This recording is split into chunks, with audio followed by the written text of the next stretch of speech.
오늘 성경 말씀은 요나 1장 3절에서 6절입니다. 요나는 하나님이 주신 사명을 감당하고 싶지 않아 달아났지만 하나님은 그를 그냥 놔줄 마음이 없으셨습니다. 그래서 하나님은 큰 바람을 바다에 내리셨습니다. 여기서 내리셨다라고 번역된 단어는 창 같은 무기를 던질 때 주로 사용하는 말로서 이것은 하나님이 요나의 배 주변 바다에 강력한 폭풍을 일으키셨다는 것을 알려주는 말입니다. 또한 하나님이 특별히 이렇게 큰 바람을 불게 하신 것에는 나름대로 의미가 담겨 있습니다. 여기서 사용된 큰이라는 말은 느느웨를 묘사할 때도 사용한 말입니다. 이것은 곧 요나가 큰 도시로 들어가기를 거부했기에 하나님은 큰 폭풍 속으로 들어가게 하신 것이라는 것입니다. 요나의 지금 이 상황에서 우리는 당혹스러운 소식과 위안되는 소식을 함께 볼 수 있습니다. 먼저 당혹스러운 소식은 하나님께 불순종하는 모든 행위에는 폭풍이 함께한다는 것입니다. 이것은 구약 성경의 지혜 문학, 그 중에서도 특히 잠언의 큰 주제 중에 하나입니다. 여기서 우리가 주의해야 할 것은 우리 삶에 일어나는 모든 어려운 일이 무조건 죄의 형벌이라고 생각해서는 안 됩니다. 우리는 이것을 욥기를 통해 알 수 있습니다. 성경은 모든 어려움이 죄의 결과라고 말하지 않습니다. 하지만 모든 죄는 분명히 어려움을 초래하고 그에 합당한 대가를 치러야 한다는 것을 말하고 있습니다. 예를 들면 우리가 몸을 함부로 하면서 건강하기를 바랄 수 없습니다. 사람을 무심하게 대하면서 사랑받기를 기대할 수 없습니다. 자신의 이기적 관심사를 공공의 선보다 우선시하면서 사회가 제대로 돌아가기를 바랄 수 없습니다. 무슨 일이든지 우리가 그 설계와 목적을 위반하면, 즉 우리 몸, 인간관계, 사회에 대해 죄를 지으면 그것들이 우리에게 반격을 가합니다. 하나님의 율법을 위반하는 것은 그분의 설계를 위반하는 일입니다. 왜냐하면 하나님은 모든 피조물들이 당신을 알고 섬기고 사랑하도록 우리를 만드셨기 때문입니다. 성경은 하나님이 죄를 벌하신다는 것에 대해 말할 뿐 아니라 죄 자체가 우리를 벌한다는 것도 말하고 있습니다. 이 둘 모두 사실입니다. 모든 죄에는 그에 따른 후폭풍이 따릅니다. 하나님은 우리를 당신을 위해 살도록 창조하셨기에 우리의 삶에는 하나님 외에 다른 것 위에 우리의 삶과 의미를 쌓아 올리는 것은 죄인 것입니다. 요나가 불순종한 결과는 즉각적이고 극적인 현상으로 나타났습니다. 강력한 폭풍이 곧장 그를 덮쳤습니다. 폭풍이 얼마나 즉각적이고 맹렬했던지 이교도 뱃사람들조차도 그 초자연적인 근원을 알아보려 하였습니다. 하지만 죄의 결과가 늘 이렇게 나타나는 것은 아닙니다. 대부분 죄의 결과는 흔히 몸이 방사선에 노출되었을 때와 비슷하게 나타납니다. 이것은 가시에 찔리는 것과 다릅니다. 노출되는 순간에는 바로 그 고통을 느끼지 못합니다. 당장에는 몸의 이상을 느끼지 못하다가 서서히 시간이 흐르고 난 뒤 증상이 나타나는데 그때쯤이면 이미 돌이킬 수가 없는 상태가 되는 경우가 많습니다. 또한 죄는 의지가 스스로에게 가하는 자살 행위와도 같습니다. 즉 중독성이 강한 마약을 복용하는 것과 같습니다. 처음에는 기분이 좋지만 한번 복용할 때마다 멈추기가 점점 더 어려워집니다. 또한 죄는 언제나 양심을 무감각하게 하고 사람을 자기 방어와 합리화의 감옥에 가두며 안으로부터 사람을 삼킵니다. 그리고 모든 죄에는 강력한 후폭풍이 따릅니다. 이것이 죄에 대한 당혹스러운 소식입니다. 다음으로 죄에 대한 위안이 되는 소식은 하나님이 주시는 폭풍을 통해 우리는 하나님의 선하고 의로우신 뜻, 우리를 향한 사랑을 깨달을 수 있다는 것입니다. 그러하기에 우리는 이 폭풍을 통해 역설적으로 성숙되어질 수 있습니다. 요나도 이 폭풍을 통해 하나님의 은혜를 새로운 방식으로 이해하는 계기가 되었습니다. 그러하기에 우리는 삶에서 만나는 폭풍이 우리 잘못의 결과이든 아니든 우리는 하나님이 폭풍을 통해 우리에게 유익을 주신다는 것을 늘 기억해야 합니다. 하나님이 아브라함을 모든 믿는 사람들의 믿음의 조상으로 만들기 원하셨을 때 즉각적으로 이루지 않았습니다. 정작 아브라함은 이 약속을 받고도 이루어질 기미가 전혀 보이지 않는 채로 오랜 방랑의 세월을 보내게 하셨습니다. 또한 하나님이 오만하고 웅석바지 10대였던 요셉을 인격자로 바꾸고자 원하셨을 때 요셉은 전혀 생각지 못한 모진 세월을 지나게 하셨습니다. 정작 요셉은 노예의 삶과 감옥 생활을 견디고 나서야 자기 가족을 구원할 수 있었습니다. 모세는 도망자가 되어 외로운 광야에서 40년을 보낸 후에야 이스라엘 백성들을 이끌 수 있었습니다. 성경은 모든 어려움이 죄의 결과라고 말하지 않습니다. 하지만 그리스도인들에게는 모든 어려움이 마음을 지배하는 죄의 위력을 줄이는 데에는 도움이 될 수 있다고 봅니다. 인생에서 만나는 폭풍은 우리에게 이 폭풍 없이는 결코 볼 수 없었을 하나님의 뜻을 깨닫게 해줍니다. 다른 식으로는 생겨날 수 없는 믿음, 소망, 사랑, 인내, 겸손, 절제가 폭풍으로 인해 우리 안에 생겨날 수 있습니다. 이것이 고난의 유익입니다. 하지만 고난 그 자체는 하나님의 뜻이 아닙니다. 창세기의 첫 몇 장은 하나님이 세상과 인류를 창조하신 이유가 고통, 질병, 자연재해, 노화와 죽음을 맛보게 하기 위해서가 아니라고 분명히 밝히고 있습니다.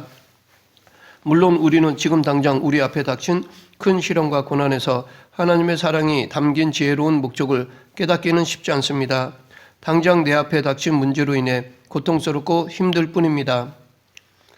요나도 무시무시한 폭풍 깊은 곳에서 하나님의 자비가 작용하여 그의 마음을 변화시키고자 그를 끌어당기고 있다는 것을 깨닫지 못하였습니다. 그는 하나님이 니느웨 백성들을 구원하기 위해 어떻게 일하실지 전혀 알지 못했습니다. 요나서는 대칭적 구조로 양분됩니다. 하나는 요나가 하나님을 피해 달아나는 것이고 다른 하나는 그가 니느웨로 가는 사명에 대한 것입니다. 각 부분은 세 항목으로 이루어져 있습니다. 하나님이 요나에게 하시는 말씀, 이방인, 이교도들과 요나의 만남, 그리고 요나가 하나님께 드리는 말씀으로 이루어져 있습니다. 그리고 이때마다 요나는 민족적, 종교적으로 다른 사람들과 두 번을 만나게 됩니다. 그런데 이 두 번 모두 요나는 상대를 무시하고 도움이 안 되는 행동을 하는 반면에 이교도들은 한결같이 요나보다 훌륭한 처신을 합니다. 여기서 하나님은 신자들이 비신자들을 어떻게 관계하고 어떻게 대하는지에 관심을 가지신다는 것을 드러내고 있습니다. 이것이 요나서 테마 중에 하나입니다. 우리는 요나서의 주제를 성교에만 맞추는 경향이 있는데 하나님은 우리가 다른 민족, 다른 믿음을 가진 사람들도 사랑하며 그들을 너그럽고 정의롭게 대하기를 원하십니다. 처음 요나는 니느웨로 가서 말씀을 전하라는 하나님의 부르심을 거부하였습니다. 왜냐하면 그는 이교도들에게 하나님에 대해 말하고 싶지 않았고 그들을 믿음으로 이끌고 싶지도 않았기 때문입니다. 그래서 욥바에서 다시스로 가는 배를 타고 달아났습니다. 하지만 역설적으로 폭풍을 만나자 자신이 말하기 싫어 피해 달아났던 바로 그 부류의 사람들에게 여호와 하나님에 대해 말하였습니다. 그런데 이때 하나님이 사용하신 큰 바람은 나쁜 날씨 정도는 가볍게 헤치고 살아온 숙련된 뱃사람들조차도 두려워한 것으로 보아 아마도 큰 폭풍이었던 것 같습니다. 반면에 요나는 배 밑창에서 깊은 잠에 빠져 있었습니다. 아마 요나는 잠을 청하여 잠시나마 현실을 도피하고자 하였던 것 같습니다. 혹은 여기까지 오기 위해 잠시도 쉬지 않았기에 배를 타고 나서야 긴장이 풀려 잠이 쏟아진지도 모릅니다. 요나는 분노, 죄책감, 불안과 슬픔이라는 감정들이 복합적으로 그를 괴롭혔기에 완전히 힘이 빠지고 녹초가 되고 고갈된 상태였습니다. 그런데 이 상황은 몇 가지 대조적인 모습을 보이고 있습니다. 요나는 자신이 처한 위험을 모르고 있지만 뱃사람들은 절실하게 느끼고 있었습니다. 또한 요나는 자신의 문제만 해결하려고 하였지만 뱃사람들은 배를 타고 있는 모든 사람들의 문제를 해결하려 하였습니다. 즉 그들은 폭풍 가운데서도 공공선을 추구하고 있었습니다. 그리고 그들은 이 문제를 해결하고자 각자의 신에게 기도하였지만 요나는 여호와 하나님께 기도하지 않았습니다. 뱃사람들은 이 폭풍이 우연한 자연재해가 아니라 기이하고 강력한 현상임을 감지할 만큼 영적으로 깨어 있었습니다. 아마도 이 폭풍은 자연의 힘이라고 말할 수 없을 만큼 갑자기 그리고 그동안 경험해보지 못한 최강의 힘으로 닥쳤을 것입니다. 그래서 뱃사람들은 이 폭풍이 신이 보낸 것이 분명하고 누군가의 심각한 죄 때문에 발생한 것일 수 있다는 결론을 내렸습니다. 또한 그들은 요나가 하나님께 기도하는 일에도 열려 있었습니다. 오히려 요나보다 더 적극적으로 하나님의 이름을 불렀습니다. 6절 선장이 그에게 가서 이르되 자는 자여 어찌함이냐 일어나서 내 하나님께 구하라. 혹시 하나님이 우리를 생각하사 망하지 아니하게 하시리라 하니라. 하나님은 요나를 보내어 이교도들에게 당신을 전하게 하셨습니다. 하지만 지금 상황은 오히려 이교도인 선장이 요나에게 하나님을 전하고 있는 모습을 보이고 있습니다. 그리고 이렇게 폭풍의 배후에 인간의 죄와 하나님의 손이 있음을 감지한 뱃사람들은 제비를 뽑았습니다. 신의 뜻을 분별하기 위해 제비 뽑기를 하는 것은 고대에서는 아주 흔한 방법이었습니다. 하나님은 제비 뽑기를 통해 요나를 지목하셨습니다. 하지만 뱃사람들은 하나님의 폭풍을 일으켜 위기에 처한 상황에서도 요나를 즉각적으로 처벌하지 않았습니다. 오히려 뱃사람들은 올바른 결정을 내리기 위해 요나의 증언과 증거를 신중하게 검토하였습니다. 그리고 어떻게 해서라도 이 위기를 극복하려 하였습니다. 요나가 자기를 배 밖으로 던지라고 말해도 그들은 자기들의 힘으로 문제를 해결하려 최선을 다했습니다. 그들은 모든 면에서 요나보다 나은 모습을 보였습니다. 이 대목에서 요나서는 우리에게 많은 것을 보여주고 있습니다. 이 상황에서 요나는 무엇을 배워야 했을까요? 그리고 지금 우리는 무엇을 배워야 할까요? 첫째, 믿음의 공동체 바깥에 있는 사람들에게는, 즉 불신자들에게는 교회가 공공의 선에 얼마나 헌신하는 것을 보고 교회를 평가할 권리가 있음을 알 수 있습니다. 뱃사람들은 위기에 처해 있었습니다. 그들은 자신들이 가진 기술과 종교적 자원을 사용하였지만 그것만으로는 역부족이었습니다. 그들은 요나의 도움 없이는 자신들이 구원받을 수 없음을 감지하였습니다. 그러나 요나는 도움이 될 만한 어떤 일도 하지 않았습니다. 그래서 이교도 선장이 요나를 꾸짖었습니다. 왜냐하면 하나님의 선지자라는 요나는 그들의 공공선에 아무런 관심이 없었기 때문입니다. 성경은 모든 인류가 하나님의 형상으로 창조되었기에 하나님께는 소중한 존재라고 말하고 있습니다. 선장은 요나에게 모두를 위해 그가 할 수 있는 일을 하라고 촉구하였습니다. 물론 선장은 요나가 믿는 여호와 하나님에 대한 정확한 지식을 가지고 있지는 못했을 것입니다. 그는 단지 요나가 강력한 초자연적인 존재에게 기도하기를 바라는 것뿐이었을 것입니다. 하지만 선장의 비판은 여전히 타당하였습니다. 요나는 믿음의 자원들을 사용하여 주변인들의 고통을 덜어주려 하지 않았습니다. 그들에게 여호와 하나님과 관계를 맺는 법을 알려주지 않았습니다. 하나님 안에서 누리는 영적 자원들을 활용하여 이웃을 사랑하거나 그들의 실제적인 필요를 채워주지도 않았습니다. 하나님은 모든 신자들에게 이 두 가지를 명령하시지만 그는 어느 것도 하지 않았습니다. 그의 하나님에 대한 믿음은 공공의 선에 전혀 보탬이 되지 않았습니다. 그러하기에 총책임자인 선장에게는 주위 사람들의 문제에 무관심하고 그들을 위해 아무것도 하지 않는 요나를 꾸짖을 권리가 있습니다. 이 욥바의 뱃사람들은 이교도들, 지금의 말로 한다면 비그리스도인들입니다. 그러나 비그리스도인들과 그리스도인의 삶은 이어져 있습니다. 오늘 말씀에서처럼 한 배를 타고 있는 것과 같습니다. 모두의 안전은 각자가 하는 일에 달려 있습니다. 그들은 같은 폭풍을 만났고 같은 위험에 처해 있으며 같은 결과를 원합니다. 이 배는 지금 우리의 상황을 모형처럼 보여준다고 할 수 있습니다.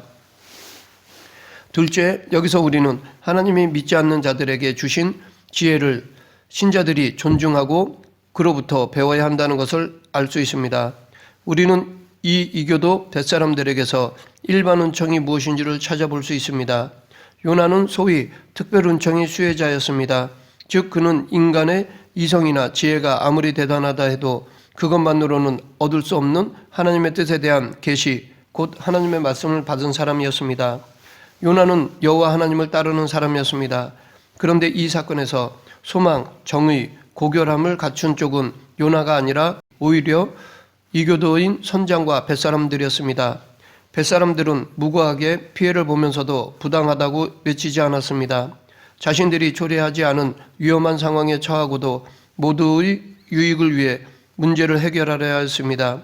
그들은 자기 연민에 빠지지 않았고 신에게 불평하거나 질타하지도 않았고 요나에게 폭력을 행사하거나 제물로 드리려 하지도 않았습니다. 더 하나님 보기에 의로운 행동을 하였습니다. 이 일반 은총의 중요성과 공공의 선에 대한 두 가지 통찰은 예수님의 선한 사마리아 비유의 내용이기도 합니다. 이 비유에서 예수님은 민족과 종교가 달라도 어려움에 처한 모든 사람이 우리의 이웃이라고 말씀하셨습니다.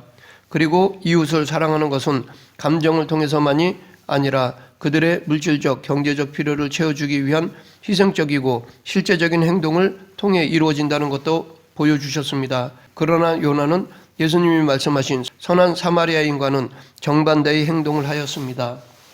말씀을 맺겠습니다. 다른 사람들에 대한 요나의 이기적인 태도와 행동을 보면 그는 아직 하나님의 자비와 은혜를 모르고 있다는 것을 알 수 있습니다. 우리도 내 중심으로 신앙생활을 한다면 하나님의 뜻을 거스르는 삶을 살 수 있습니다. 하나님의 영광을 가리는 삶을 살 수 있습니다. 그러기에 우리는 하나님의 관심, 의도, 목적이 어디에 있는지를 늘 묵상해야 할 것입니다. 우리 모두 하나님의 마음을 올바로 깨달아 하나님의 기쁨이 되는 그리스도인이 되길 간절히 축원합니다. 기도하겠습니다. 생사화복을 주관하시는 하나님 아버지, 자기 중심으로 신앙생활을 하지 않게 하여 주시고 늘 하나님의 마음을 헤아리며 하나님의 뜻을 이루는 저희들이 되게 하여 주시옵소서. 예수님 이름으로 기도드립니다. 아멘.